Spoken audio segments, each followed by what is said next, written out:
that you guys continue in your community, continue converting people, because we've all been stripped of our identity. Our youth don't have any identity. That's why they're coming to your ideology, giving them something to belong to. Plus the Western women, right? The Western women are meeting these Muslim men. These Muslim men are saying to these Western women, you are so precious. You are so important. I want no one to look upon your beauty other than me and Allah, right? This is what your men are telling our Western women. So I'll be your husband, right? But you'll be in the home. You'll be breeding, right? We're gonna have babies. We're gonna worship, and you're gonna cover because you're that important. So that's what you've got there. And then you've got a lot of Western men, not all of them, but a lot of Western men that are worried about what their eyebrows look like, going on sunbeds, watching the football. So what do you think is? I'm not silly here. I can see what these women are coming to. I see what's going on here. The natural instinct for a woman is to find a man that is going to be protective. Okay, so let's go through this line by line and respond to it. And by the way, she is right. A lot of Western women are, I mean, I've seen the stats, and more women are converting to Islam than men for some reason. I don't know the reason, but she's correct about that. In the UK also, thousands of people, white people, are converting to Islam every year, and it's more women converting to Islam than men converting to Islam. So she is correct about, but I don't know if her reasons are correct, but she is correct that is happening, right? And let's see what her reasons. You guys continue in your community, continue converting people, because we've all been stripped of our identity. Our youth don't have any identity. That's why they're coming. Our youth have no identity. Okay, so what does she mean by that? Because yeah, we are having a crisis of identity, and she's right that that's probably one reason why people are converting to Islam. So she is correct about that. However, what do we do about that? We need to provide people with a sense of more powerful, more meaningful identity. And I always think that the best identity that we need to be promoting, because people have multiple identities, right? You could be at the same time, for example, somebody living in Canada could be Canadian, could be a father, could be a husband, could be a nurse, it could be a friend, it could be, I don't know, a hiker, a runner, biker. These are all multiple identities, right? People always carry multiple identities. But there's one identity that's supposed to be your main group identity that makes you feel part of a community, something bigger than yourself, and something that you're working with the other members of this community towards building something great, towards working and building something, a project, a great project that gives you a sense of belonging to something significant with a purpose, right? People usually answer that sense of identity, that desire for that identity with either their jobs or religion, or more modernly and more effectively and more productively, civic nationalism, right? So our competition with religion when it comes to giving people a sense of identity should come with promoting civic nationalism. You should make people, we should do better in advertising how pleasant it is to feel like you are a nationalist or a patriot towards your country, and you're working towards making your country better. So these people who are in a crisis of identity and are converting to Islam, you should have reached these people. You should have had programs or ways or ideas to make these people feel that they're British, being a UK citizen, that identity, to be proud of that, and to feel that is providing that sense of teamwork, that sense of community, that sense of identity, to feel, to value that. Like, why have you failed at that? Like, why are people in Western countries, in United States, in Canada, in UK, in Germany, in France, failing at making people feel proud to be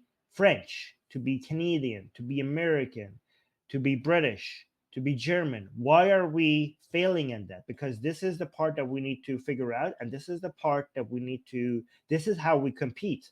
This is the best way to compete. It's not just about fighting Islam, as an identity, but it's also about providing an alternative. And again, civic nationalism is the best alternative that we need to figure out a way to advertise. So continue. To your ideology, giving them something to belong to. Plus the Western women, right? The Western women are meeting these Muslim men. These Muslim men are saying to these Western women, you are so precious. You are so important. I want no one to look upon your beauty other than me and Allah, right? This is what your men are telling our Western women. So she's talking about hijab, like she's looking at hijab, and she says that this is she's advertising it as, she's promoting it as a sense that this shows how much men value women. That's why I don't want anyone to look at you other than me, because it shows, it's a demonstration of value and worth that they have for you. And this is true, actually. However, there's a problem with that, okay? Because there's two ways to value another human being, okay? You could value a human being as a product, right? Or you could, as a commodity or a product, as a thing to be used. Or you could value them as an independent thinking agent with mutual benefit for both agents involved, as a respect. That form of a value is love and respect, right? And she's telling the truth when she's telling you that putting hijab on women is a sign of valuing women. However, it's a form of valuing women in the same way that you value your car or your donkey or your camel, um, or your watch or your computer, right? Because when you put the hijab on women, first of all, you're putting it on them. This is something that is being demanded, forced by men upon women. So it's already taking the agency away from the woman. And it's also meant to be so that other people don't use you like you're a sexual tool, and it's meant to be used by me and not others. So it's already treating you like a product, in the same way that you put a lock on your car, you put the hijab on your woman. So it's because it takes it. So what is the difference between a product like a watch or a car, and the way you value them, and the way you value, I don't know, your son or your mother or your brother or your wife or your husband, okay, or your children? Like how? What's the difference? The difference is that when you value a car, they don't value you back, and you don't associate any agency. You don't see any agency. You don't give them any agency or choice. You just see that the car as something to be used, okay? And it's not mutual. Your car doesn't value you. And when you value somebody, you also care about them valuing you, right? So when you put the hijab on women, in the way that she described, like, they put the hijab on you. It's their choice. It's not your choice. You have no agency. That's what they're deciding to put upon you. Like, it's as if it's your decision. It's not their decision. It's your decision. So by taking agency away, in two ways, they're valuing you as a product rather than a thinking free agent, right? First of all, they're putting it on you, the hijab on you, so they remove your agency. But also, the hijab on you is a symbol of you being useful to them from a sexual perspective, and to protect you from other men using you in the same way. So it's you being used as an object for satisfying sexual desires. I mean, it's not that it's bad for us to satisfy each other's sexual desires, but when the modern way, the way that we do it today, is that we both enjoy each other sexually, and we enjoy women the same way they enjoy us. Or if you're gay, whatever, like anybody, whatever they have, it's a mutual benefit. It's their agency actually makes it more enjoyable, for both sides, for both parties, right? This is how we look at sexual relationship in modern times. This is how we look at it, and this is how we enjoy it, and this is a lot better, right? But the way Islamically we look at sexual intercourse and sexual desires is for the men to use the woman as a sexual object for his satisfaction. And when you put the hijab on it, is this is my property. Again, it's a property. This is my property meant to be used by me, not as an independent thinking free agent that has her choice on how to protect herself if she wants to. So I'll be your husband, right? But you'll be in the home, you'll be breeding, right? We're gonna have babies, we're gonna worship, and you're gonna cover because you're that important. You're gonna cover. These are all the decisions. We're gonna have babies, we're gonna worship, and you're gonna cover. And these are all the decisions I have made as a man for you. Okay. So she's talking about how beautiful this is, because this is protection. This is a man protecting me and valuing me. But see how in everything she's describing, the agency has been taken away from the woman. This is how we're going to do, and I have decided, and it's going to be this way, right? It's not that there's a lot of people think that when we dismiss this as liberals or as atheists or as people who believe in modern values, it seems like they think that we're a bunch of wokies who don't even value what a man, acting masculine and being protective. We don't see any value in that. We do see value in that. But the way in modern times that you provide that sense of protection, that sense of that strength, that masculinity that many women find attractive, is the trick is to do that while also providing her with the freedom to make the decision. In fact, you have to work even harder to be protective, because if you don't do it properly, then she will go and choose someone else. But the problem, you're not actually being masculine and manly and protective if she doesn't have any other choice, because you have made the decisions for her. You have to even be more protective in the modern sense, because if you're not protective enough, then she will go choose another. So she acts like this is the Islamic way of being protective. It's the only way, but it's not. It's actually an inferior way, because you're not being protective for her sake. You're being protective for your sake. If you're in Islamically, when you bring protective over women, it's because you want to defend your manliness, you want to defend your honor, and you want to also defend your property to make sure that it's there for your use and not for other people, and she doesn't have a choice to leave. So this is protection of things you own for your sake and for your standing in society. It's not for her sake. But again, we advocate for being protective over the people in your family, especially people who need your protection, but without taking their agency away from them. And for their sake, because you love them, you protect them because you love them, not to signal your manliness and not to protect them in the same way that you protect your bike from being stolen, because this is your property and you want to make sure that it's there for you. Not in that sense. You protect them because you don't want any harm. They want them to be harmed in that sense. So that's what you've got there. And then you've got a lot of Western men, not all of them, but a lot of Western men that are worried about what their eyebrows look like, going on sunbeds, washing their foot. I don't understand. Worried about a lot of Western men worried about how their eyebrows look like, as if Muslim men do not put time in. I mean, look at their outfit, look at their beard, look at they go through a lot of effort to make sure they have the look to fit in the Islamic community. So the more Islamic you are as a man, the more time and energy you put into making sure you have that Islamic look. So they care about how they look as well. I don't know, what are you talking about here? So what do you think is? I'm not silly here. I can see what these women are coming to. I see what's going on here. The natural instinct for a woman is to find a man that is going to be protective. Yeah, if you want a man that will be protective, make sure that the man is being protective for the right reasons, because he cares for you, not because he's treating you like a property, not because he's trying to defend his honor. Because a man who's being protective because he wants to defend your honor is going to mistreat you. A man who is protecting you not because of your sake, but because of protecting his manliness and his honor, is a man that will make life a living hell for you, and sometimes might even do the most violent things to you to protect his honor.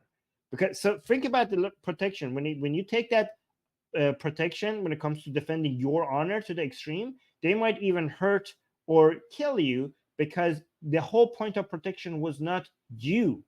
It was their honor. And if they lose control to the point that you are destroying their honor and bringing shame upon them to the point that they cannot take it anymore, things could get very violent and might even end your life. But let me actually see this wonderful, beautiful religion that is protecting women, because remember, the protection of women is not for the sake of women. The protection of women in Islam is for the sake of men. But don't just believe me. Let's look at Prophet Muhammad and how much he valued women. Okay, again, this is Sahih Bukhari, and if it's Sahih Bukhari, then it means you cannot deny that this is a fundamental part of Islam. Okay, people who follow us here for a long time, they know that if it's Sahih Bukhari or Sahih Muslim, then it's a fundamental part of Islam that cannot be separated from Islam. Okay, so let's see again. Allah's messenger, meaning Prophet Muhammad. So it says, once Allah's messenger, sallallahu alayhi.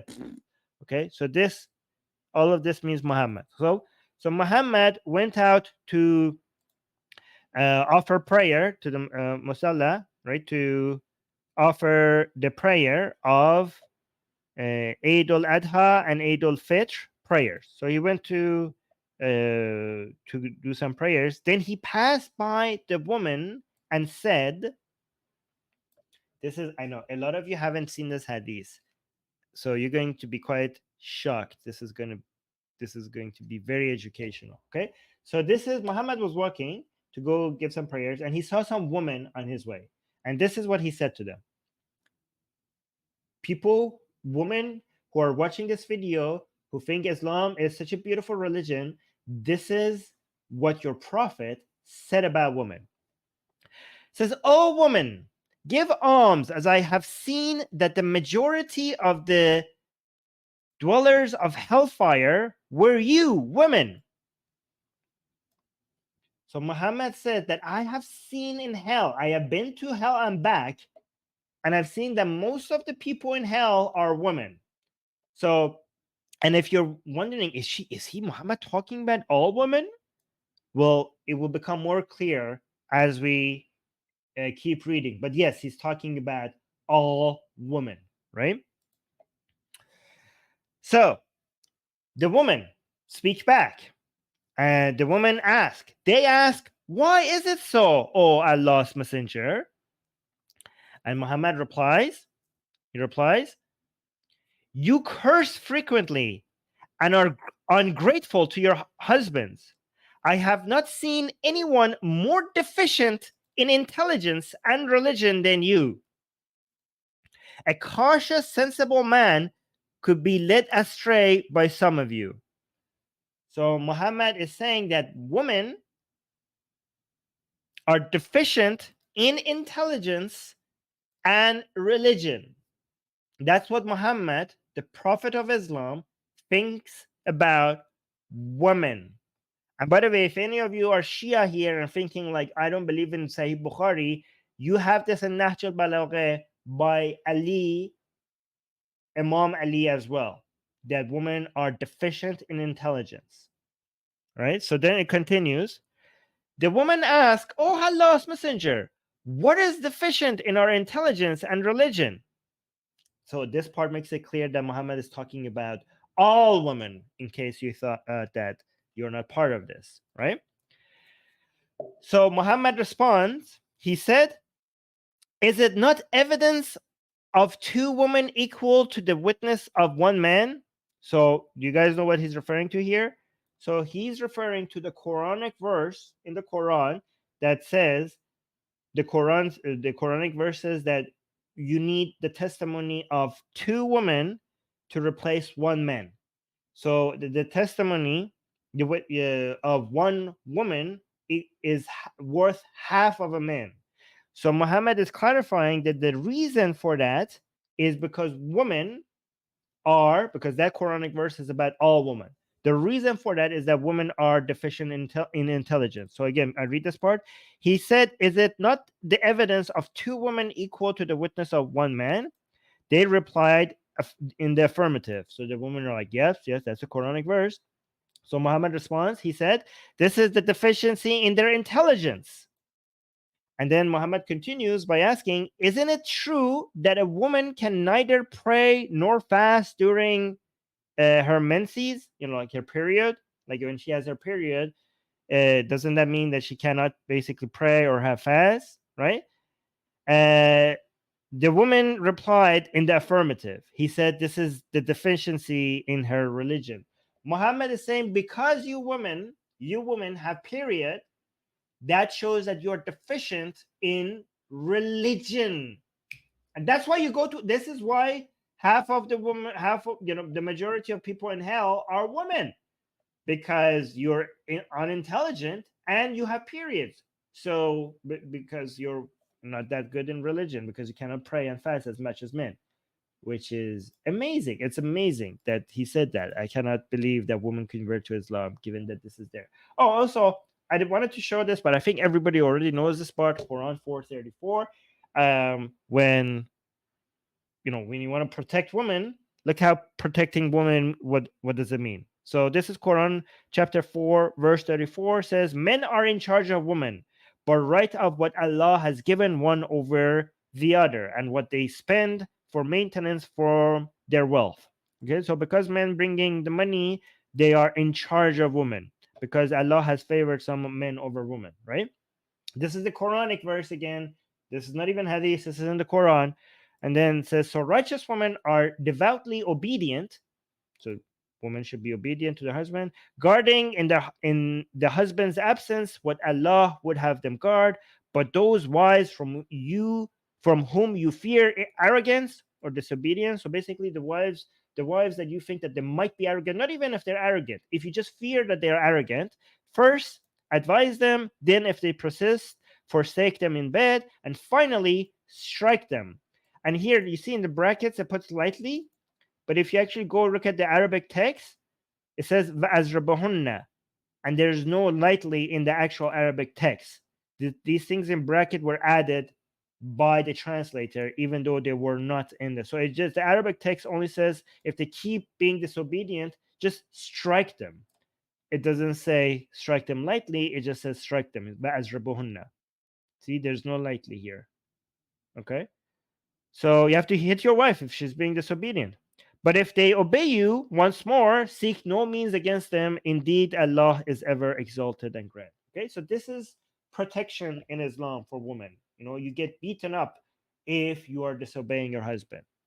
Again, if you are a woman who is supporting this, shame on you, because you are supporting an ideology that is promoting violence against other women, and you are betraying other women by endorsing this religion. Like, shame on you for supporting an ideology that promotes wife beating. There is no excuse for this.